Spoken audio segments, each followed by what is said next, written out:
Siphinde sikubingelele kwiKha TV2. Wena-ke oqalayo ukungena kuleli khasi, siyacela ucofa ibhathini subscribe khona uzohlezi uyithola indaba njengoba zinjalo.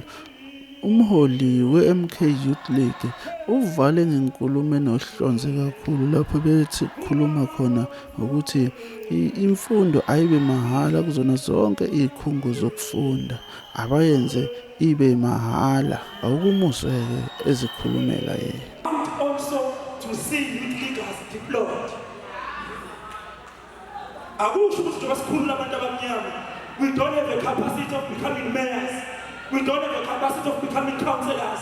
We don't have the capacity. What is this thing? Letter young office. Constituent offices. Kunento la ekufaka abantu constituent offices. Bayahola labo bantu. Asikufuni kufakwe umuntu esingakaze simbone zabalaza e-constituent office. Ema-office nomkhonto sifuna sisebenza abantu abazabalazile esibazile. Kungathi la uzabalaza ama-volunteer sishawu door to door bese kunama-constituent office esisilethela ama-slay kings nama-slay queens. We want revolutionaries. Sifuna ukuvuka ibanga, sifuna unqabanqa umuntu esimazi ukuthi lo ntombazane siyamazi kade nathi eqaleni ngoba nathi namanje usanathi. Susilethele isifundiswa esafunda naso bawuvet sesithake in sithi am-encounter. Yes.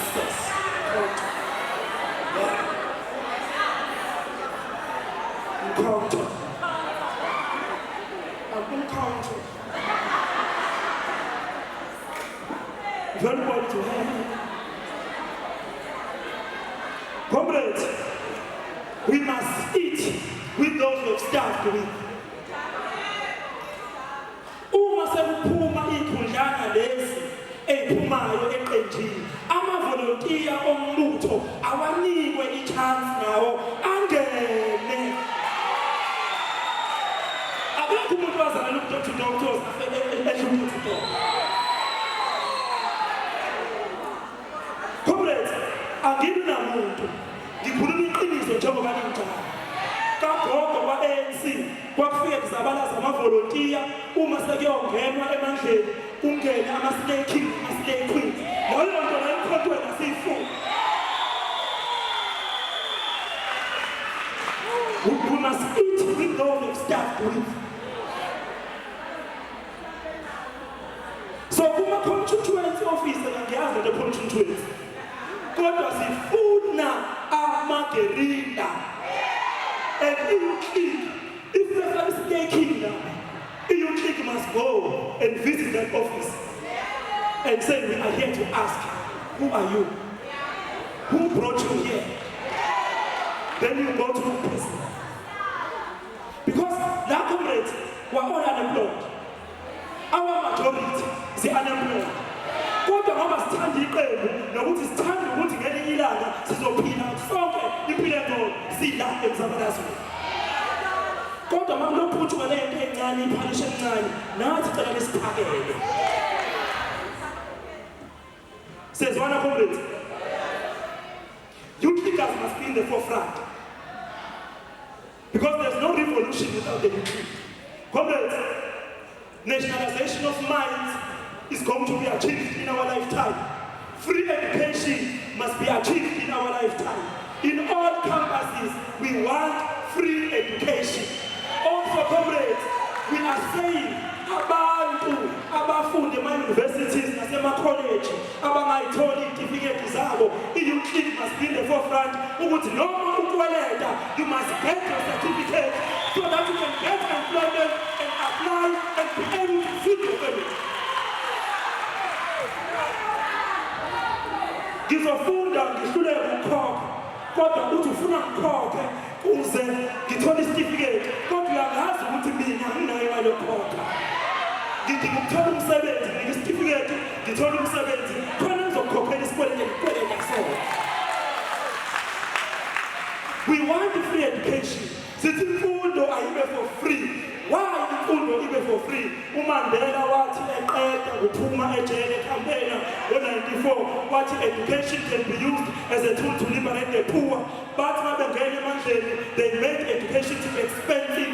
When you go to Vet University, you are doing the first year of law and that for you to pay tuition, book fees, accommodation, and meals and transportation, it is 250,000 times 4, it's close to $1 million. How can you afford, if you are from Umlazi, Kwamashu, Usikisiki, Nkandla, Ulundi, to pay $1 million for your law degree?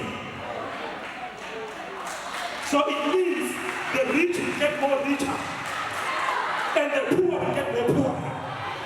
If you say education can be used as a tool to liberate the poor, then make it accessible to the poor. Make it free of charge. When I'm black and I pass, I must go to school, get education, and go work.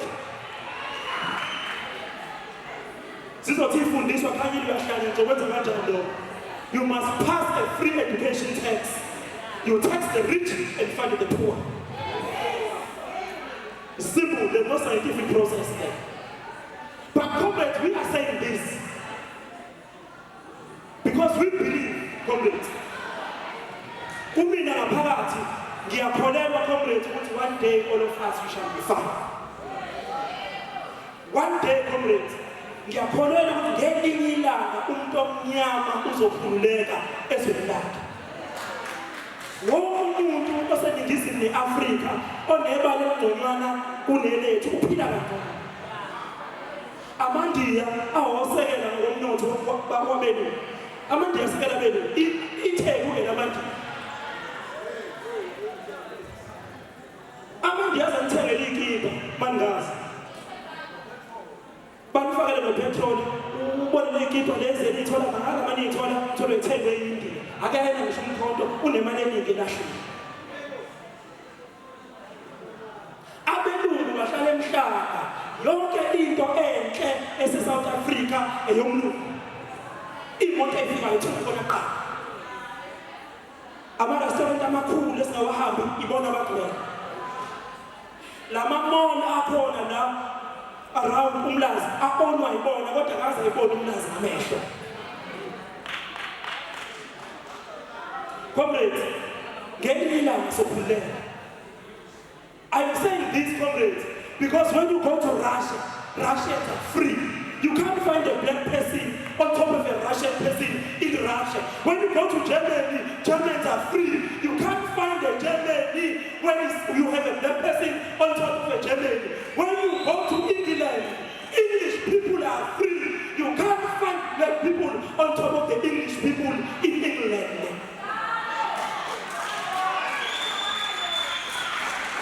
But why in Africa? Why should we be like this forever? Once you understand our revolution, you will know what our bars will follow anything you call for the Mabas, what I'm about later, what I'm about to fake. Don't do it. But having said that, comrades, you must never give up on the revolution. CNC machine fought at a young age in 1976. He never had t-shirts, he never had food, he never had support of the elders, but he was able to fight and he fought the apartheid regime that was very murderous. Cyril can't even kill a fly. So you can't be scared of Cyril. This youth league of MK, we are inspired by the generation of 1912, which was led by Priscilla Sakaseme, that founded a biggest liberation movement in the continent of Africa. We are inspired by the generation of 1944, which was led by Anton Lebede, Robert Sobugwe, A.P. Da, Nkolisima John Bosi. We are inspired by the generation of the 50s that was led by Nelson Mandela or Artambo. We did not against Mandela. That said, we are going to boycott and fight against apartheid. We are inspired by the generation of 1976. That said, even if poor can kill us all, we're going to confront them toe to toe. We are inspired by the generation of the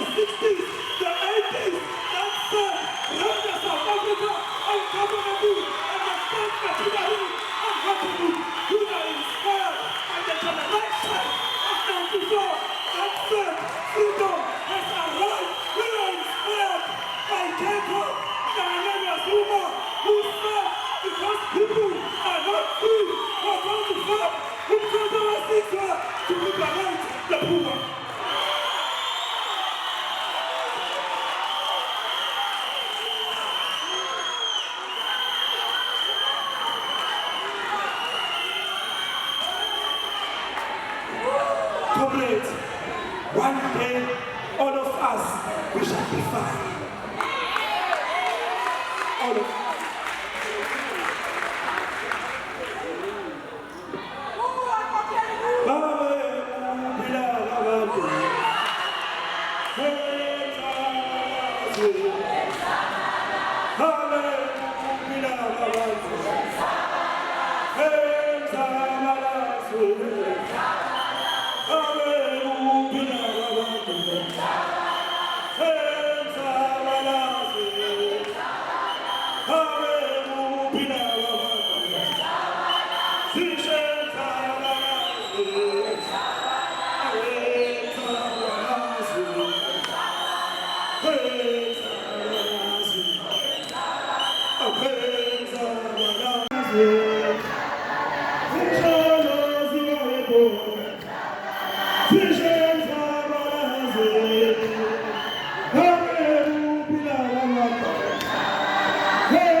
Asishem Sabalazwe.